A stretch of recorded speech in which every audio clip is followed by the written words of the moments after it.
આજે આપણે પ્રોટીનથી ભરપૂર એવી વઘારેલી ખીચડી બનાવીશું. તેના માટે મગની દાળ અને ચોખા લઈ લઈશું, તુવેરની દાળ, ચણાની દાળ અને અડદની દાળ બધું મિક્સ કરી લઈશું. પછી તેને સ્વચ્છ પાણીથી ધોઈ લઈશું. તેને વઘારવા માટે ડુંગળી, ટમેટાં, ગાજર, બટેટા અને મરચાં સમારી લઈશું. એક કુકરમાં તેલ આવે એટલે રાઈ, કડી પત્તા અને હિંગ નાખીશું. ત્યારબાદ ડુંગળી, ટમેટાં, બટેકા, ગાજર અને મરચાં બધું એડ કરીને તેલમાં થોડી વાર સાતળી લઈશું.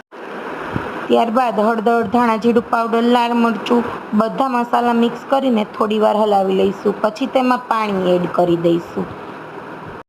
ધોયેલ ખીચડીને પછી એડ કરી દઈશું. 1 ચમચી મીઠું એડ કરીશું. 3 થી 4 વિસલ સુધી પાકવા દઈશું.